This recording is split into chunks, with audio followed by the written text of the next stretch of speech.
muli sa ating Talahib channel. Para sa mga first time na sa channel ko po, ako po si Arnie ng Talahib channel. Okay? So, wag na natin patagalin. Let's begin! So, this time mga Kaps, tulad ng promise ko sa inyo last time na ang tatalakayin natin ay how to trade in Forex. Pero bago yan mga Kaps, mayroon muna akong warning ha. Dali lang mga Kaps, itong ayusin ko lang yung microphone ko.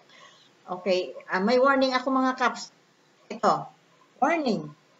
Forex trading is risky. Don't rush into trading live. Learn, practice on demo account. Yun, talagang high risk kasi mga Kaps yung Forex, okay? Forex trading. Then, treat Forex trading as a business, not a game of chance. Hindi yung patsambahan lang o ano lang o parang sugal ba ang approach. Hindi po mga Kaps. Talagang kailangan business approach ka. Tapos, sabi dito, successful Forex trading is about discipline. Ibig sabihin lang, you use your logic, not your emotion. Yung emotion na greed, na gusto mong hakutin na lang lahat ng pera, ano, nagpapanik ka na, at may desire ka na, kailangan kumita ako ng ganito, ganyan, yung emotion ang pinapairal, hindi po pwede yun sa Forex trading mga Kaps. No? Number 4, consistent profit on demo trading is not an assurance of a profit on live trading. Take note that demo trading involves zero emotion. Tulad nga din ng nasabi ko na maaring 2 taon ka nang nag-trade sa demo at talagang tingin mo naman ay halos nadodoble mo, triple mo pa yung capital mo, parang kampante ka na pwede ka na mag-live. Pero itong tandaan natin mga Kaps, iba yung demo at saka yung live. Kasi yung live ay kasama na po yung emotion. Pag demo lang naman eh. Yun po ang kaibahan. And number 5, in live trading, only put an amount you can afford to lose. Siyempre, pagka hindi naman ini-expect natin na mag-demo na lang tayo, talagang pag napagod natin kadi-demo at nakita naman natin na kumikita na tayo, di ba? Parang wala na rin ganang mag-demo pa lang, parang gusto na nating mag-live. So, pag gusto niya na mag-live, siguraduhin niya ng mga Kaps na yung ilagay yung capital, kasi ano lang naman, the first attempt, you can afford to lose, ha? Yun lang. Okay. Ito pa, may gusto pa akong ipakita sa inyo mga Kaps, yung trading hours. Tayo mga Pinoy, ang major currencies pala kasi ay ano ko muna sa major currencies ha. Ito yung major currencies na sa market. Itong US dollar, euro, Japanese yen, Australian dollar, British pound, Swiss franc, Canadian dollar, and New Zealand. At dito, kaya mapapansin natin yung mga countries na yun mga Kaps, iba yung oras ng kanilang, yung business hours nila. Ang business hours nila ay kadalasan ay tayo ay tulog hours natin, okay? So, ito yung medyo suggested na time na tayong mga Pinoy, dito tayo magti-trade. Kasi yung sa New York o US yan, pag US dollar, ay sa time natin, nagsisimula na sila, ang business hour nila, at alas 4 pa lang sa atin. Tapos mag-end yung kanilang business hours ay gabi na sa atin, 8 p.m. Okay? At sa London naman, 11 p.m. sa atin, ang start ng business hour nila hanggang 2 p.m. Bakit 2 p.m.? 2 p.m. nga ba? Oo, 2 p.m. So, tapos yung Japan, yun, 3 p.m. sa atin, mag-i-end sila ng 7 a.m. sa atin. Yung sa Sydney, Australia, 2 p.m., mag-i-end sila ng 5 a.m. sa atin. So, sa madalit salita, magpupuya tayo pag ganyan, pag nagte-trade tayo. Ganun lang yun mga Kaps ha. Okay, punta na tayo sa ating how to trade in Forex. Bubuksan ko na mga Kaps yung aking MetaTrader 4. Ayan, okay. Ito mga Kaps, And binigyan ko na kayo ng idea last time yung itsura ng ito ang MT4 natin. Ito yung chart window, ito yung market watch, ito yung terminal, yon. So ngayon mga caps, ang ituturo ko sa inyo ay kung paano magsimulang mag-trade. Sa pag-trade mga caps, syempre mag-order tayo. Dito muna, ito munang practice natin Euro USD at saka yung USD CAD ha. Kasi magka-opposite yan sila. Pag paakyat itong isa, pababa itong isa. So, yun. Ang time frame na natin mga caps ay H1 ha. 1 hour. Ang ibig sabihin, bawat candlestick dito represents 1 hour. Ganon din sa euro. So, pag order mga caps, titingnan natin halimbawa ito ang trend. Uptrend itong, makikita natin, uptrend itong euro USD, di ba? Tapos yung USD CAD, di ba, pababa siya, downtrend. Kasi sabi ko nga, madalas yan, opposite yan silang dalawa. So, dito muna tayo sa euro. Dahil uptrend siya, i-assume natin mga caps na ito'y pataas pa. So, ang gawin natin, di mag-buy tayo, di ba? Mag-buy. At magsiset tayo ng, pag mag-buy tayo at this price, magsiset tayo ng, saan tayo mag-take profit? O halimbawa dito tayo mag-take profit. Yan, diyan tayo mag-take profit. Tapos, maglagay din tayo mga caps ng stop loss. Pagka, halimbawa, ang stop loss, kasi magbabay tayo, ina-expect natin na pataas yan, ay kung bumaliktad, at least maglagay tayo, halimbawa, pag bumaliktad siya, yan, dyan na lang, hanggang dyan lang tayo ang ating lugi, di ba? Hindi na yung magtuloy-tuloy pa hanggang sa maubos yung ating pera ko, no? Okay, so yan, nakaset na tayo. So, mag-order na tayo mga caps. Ito, click natin itong new order. Yan. New order, ito nakalagay dito, yan, yung symbol, yung Euro USD, check natin ito, yan, versus, yan. Tapos, volume, 0.01. Tapos, stop loss, is kopyahin natin, yung stop loss natin mga caps, ito, kopyahin natin yan. Ay, 1.21089.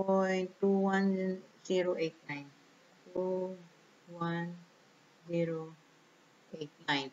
Tapos, yung ating take profit ay yung 1.22667. 22667. Yon. Market execution ay buy, di ba? Click na natin itong buy. Buy. Yon, okay. Tanggalin natin itong marka natin mga caps para makita natin yan. Yon, makita na natin na andyanan. Mayroon na tayong, ito yung order number natin. Yan. Nakalagay dyan yung yung size natin, yung volume, 0.01. Tapos, ayan, dito tayo mag-take profit. Pag ginanya natin mga caps, yung cursor natin, makikita natin yon yung pips, number ng pips, 919. Ayan. Diyan tayo, pagka umabot dyan yung price, to close na yung account natin, take profit na tayo. At ito naman yung stop loss natin. Pag bumaliktad, ay hanggang dito lang yung mawala sa atin. Diba? Malaki-laki rin, 659. Okay. So, yan mga caps ang pag-market execution yung buy. Ganon din po sa sell. Sa sell naman, dito tayo sa USD CAD, ha? Mag-sell tayo kasi trending ito, bababa. So, sell tayo dito. So, maglagay tayo saan tayo mag-take profit. Halimbawa dito, yan, pag bumabot siya dito, excuse me. Excuse me. Okay, tapos mag-stop loss tayo. Halimbawa, kung bumaliktad, bumaliktad yung trend, ay diyan ang stop loss natin. So, mag-place na tayo ng order, tapos 0.01 uli. Huwag na muna natin intindihin yung volume. I-click lang natin yan, pwede yung magbagong pero sa ngayon, practice lang naman. At saka, yan, maganda ni masanay tayo mga caps na maliit lang, ha? Okay. Stop loss, i-enter natin dito yung stop loss. Ayun, stop loss. 1.28967. Okay, type natin 1.28967. Tapos yung take profit natin ay ito, 1.27887. 1.287. 88 7. Okay, ang market execution natin ay mag-sell tayo. Click natin yung sell. Yun. Tapos tanggalin natin yung ito yung uling horizontal line natin. Ayan. So, mga caps, nag-appear na dito yung ating mga orders. Diba? Kanina, nag-buy tayo. Andito na, oh. Nag-buy tayo, 0.01 Euro USD. Sa price na ganito, may stop loss tayo dito. Ganyan. Ayan, nakita na natin. Tapos, yung ating bagong order na sell, ito rin sell, 0.01 USD CAD naman. Ayan. Tapos mga caps, mayroon ding isa pang klaseng market order, yung pending order. Ang pending order mga caps, may dalawa yang apat actually, yung buy limit, sell limit, yung buy stop, ang sell stop. Yung buy limit mga caps, halimbawa ano siya, 'di ba? Halimbawa itong USD CAD halimbawa pababa ito, ano. Pagkatapos, pag mag-buy limit tayo mga caps, parang ina-expect natin na bababa pa siya, hintayin natin, mag-order tayo, hindi sa ganitong presyo. Hintayin natin, gusto natin, halimbawa, bumaba pa siya ng todo, pag narating niya yon bago tayo magbabay. So, halimbawa, ito mga caps, ito, buy limit tayo dito, halimbawa. Ang sabihin natin, okay, sige. Pag dito bumaba pa siya, syempre mas gusto mo yung mura, di ba? Bago mo bilhin. Okay, yan. Gusto mo, ayaw mo ng presyong yan, natataasan ka. So, gusto mo dito dito sa baba. So, dyan ka. Pag ganung presyo, sabihin mo, dyan ako magbabay. Tapos, magte-take profit ka. Halimbawa, gusto mo, pag dito ka magte-take profit. Halimbawa, dyan. Yan. O, yan. Halimbawa, dyan ka magte-take profit. Tapos, syempre, maglalagay ka rin ng stop loss. Halimbawa, talagang bumaba siya, hindi siya nagtumaas, maglagay ka ng stop loss dito. Halimbawa, dito natin lagay. Yan, stop loss. Okay. So, mag-order na tayo mga caps yun. Click natin yung new order. Yun, USD CAD ang ating currency, 0.01. Tapos, yung stop loss natin, kopyahin din natin yung 277, 277. Ilan bang 7 ito mga caps? 98, dalawang 7, 98, 98. Mga caps ha, lola na ito, malabo ang mata. Tapos yung take profit natin, ito. Okay. 1, ayan, 29284, 29284. Tapos, ito mga caps, yung market execution, hindi yan ang natin, kundi i-click natin ito dito para lumabas yung pending order. Yan. Pag click natin yung pending order, dito may makikita, may lalabas ito, buy limit or sell limit. Dito nakalagay, buy limit. Tapos, sell limit. Tapos, buy stop, sell stop. Pero ang sa atin itong mga caps, ay buy limit tayo. Kaya yan. Piliin natin yung buy limit. Tapos nakalagay, at what price? Tinatanong niya, saan ka magbabay? Anong presyo ang gusto mong maabot mo na bago ka bumili? Ito, di ba? Sabi natin, pababain muna natin. Pag bumaba siya dito, saka pa tayo magbabay.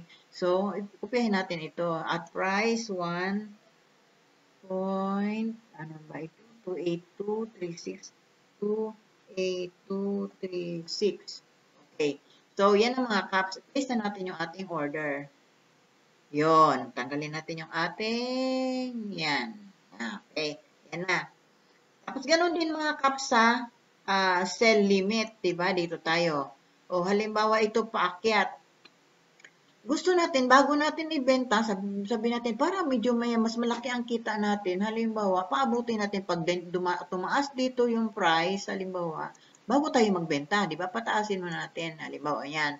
Pag tumaas ang price dyan, bago tayo magbenta, at saka, halimbawa, dito natin magkuha tayo ng profit dito. Yan. At syempre, maglalagay tayo ng stop loss. Ay, kung hindi nga siya, bumaliktad nga. So, maglagay tayo ng stop loss. Ay, kung magdiretso siya ng akyat, diba? Hanggang dito lang yung ating lugi. Okay. So, Mag-click ulit tayo ng order, yan, 0.01. Ang stop loss natin, kopyahin din ulit natin, 1.22829. 1.22829. Ang take profit natin ay ito, di ba? 1.2, ano ba ito? 208, 20828. Tapos, tulad nito, pending order, kaya i-click natin to, i-click natin yung pending order. Yon. At hindi siya by limit, sell limit naman tayo. So, i-click natin to, hanapin natin yung sell limit. Ito, sell limit. Okay.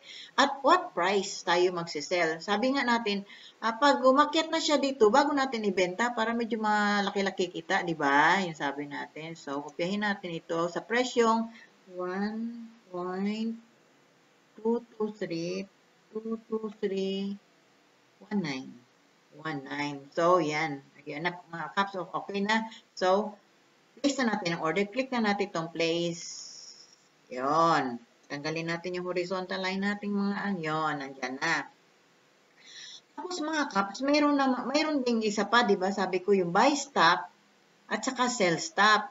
Ang gulo na ng okay, magbura muna tayo mga caps ha. Burahin natin itong mga orders natin dito. Nakita nyo na, no? Tanggalin na muna natin yung mga euros natin ha. I-clear muna natin itong sana lahat ng euro, yung euro. Mga orders natin sa euro. Tanggalin na muna natin. Ha, para makita natin yung susunod nating aralin. Yan, X lang yan.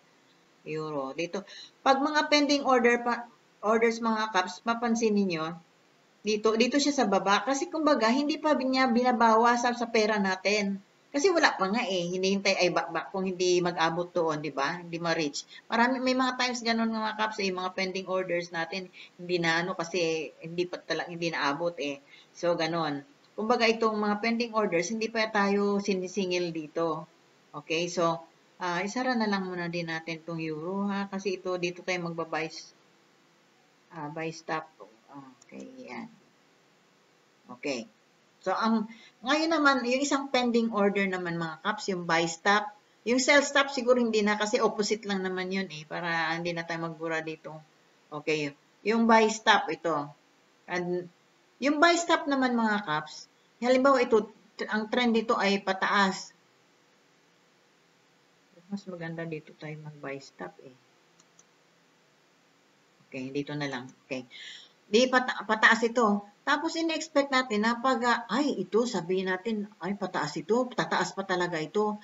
Magano tayo ng point na pag tumaas pa siya sa ganito, halimbawa anticipate natin pag tumaas pa siya diyan tayo magbabay, okay? Yeah, kumbaga pending siya tapos mga caps pala kasi sagad na doon. Pwede nating i-scroll down na lang natin tong paliitin natin screen para yan. I-drag lang natin itong mga caps, drag lang. Hold lang yung mouse, tapos drag pababa. Pag pabalik naman pataas, i-drag, i-drag lang pataas din ganon. Balik natin pababa para ma-space, okay. Tapos, sabihin natin na dito tayo magte-take profit. Okay, yan. Yan. At mag-stop loss din tayo. Halimbawa dito, mag-stop loss tayo dito. Yan. Okay. Yun. Mag-order na tayo mga caps. Okay. Order. Yun. 0.01 euro. Ang stop loss natin, kopyahin natin. 1.2111. Sandali ba yan? 1.2. Ilang 1? 1, 2, 3, 4. Tapos yung take profit natin ito, 23517. 23517. Tapos, ang market execution natin mga caps ay pending order. So, pending order. Tapos, hanapin natin dito yung buy stop. Yun, buy stop tayo. At what price? Sabi natin dito, pag umakyat pa siya dito tayo bibili. Yan. 1, ano yun? 0.221, 08. Yun. So, okay na mga caps, i-place na natin ang order, ang buy stop natin. Yon, okay. Yan. Tanggalin natin yung Okay. So, yung cell stop naman mga caps, ito rin. Doon tayo sa pababa, sa pababa, di ba? Pag cell stop naman mga caps, parang ina-anticipate natin, ay, bababa pa yan, bababa pa yan. Oh. Kaya, doon tayo order. Halimbawa, sabi natin, ay, bababa pa ito hanggang ganito. Linisin muna natin yung mga ating, ito mga caps ha, para hindi nakakalito. So, tanggalin natin itong, sa USD card tayo, ayan, USD card. Hanapin natin dito USD card, ito USD card. Close muna natin, yan. Tapos, ito pang USD card na ito, yung pending na sell limit. Ayan. Okay, malinis na siya. So, mag-sell stop tayo dito mga caps. Halimbawa, sabihin natin na, ay, ito bababa pa.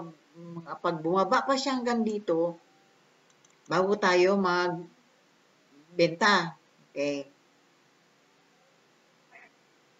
Tapos, dito tayo mag-take profit. Okay, yan. Yan. Tapos, ang stop loss natin, syempre maglagay tayo, kakabumaliktad, at hanggang yan. Okay. Mag-order ulit tayo. Order. Yan, ganon. Kupihin natin yung stop loss natin. 1.2. Hirap talaga tumutak ko. 2.8. Ano? Tapos 9.5. Tapos yung take profit natin, dito 1.272. 1.27215. 5. Tapos yung market execution, pending order siya. Wala po kasi di ba? Tapos, sell stop. Yun, sell stop. At what price? Yun. At what price? Ito yung gusto nating presyo na pag nakarating siya dito, doon pa tayo mag-sell 1.2822827. Okay, so yan ang mga caps, place na yung order. Okay, tanggalin natin yung ating dilaw na linya. Yan. Yan mga caps, nakikita nyo dito. Ito yung ating buy stop. Pending pa siya eh. Kumbaga, hindi pa nabawas yan sa tingnan mo yung ating, wala pang nakataya na yung free margin natin, ito pa rin, di ba? Kasi pag na-touch na yung ating price na sinasabi, doon tayo magbabay or mag-isi-sell, doon pa ibabawa sa ating free margin. Doon pa, okay? So, ano pa ba mga caps? In the meantime, yan lang muna. Yan lang muna kasi yan ang how to trade lang naman yung natin, di ba? Yung lesson natin ngayon. Baka ayaw nyo nang tapusin. Nainip kayo. So, next mga caps, next video natin ay siguro ang ituturo ko yung yung tungkol sa kaya support and resistance siguro. Yun, support tungkol siguro mga caps sa support and resistance. Ano ba yung sinatawag na support and resistance? Yun. So, mga caps, para masubaybayan nyo, don't forget to click the subscribe at yung bell button natin para ma-notify kayo kung naka-upload na ako ng next video. Okay, mga caps, thank you for watching. Bye, and again, God bless.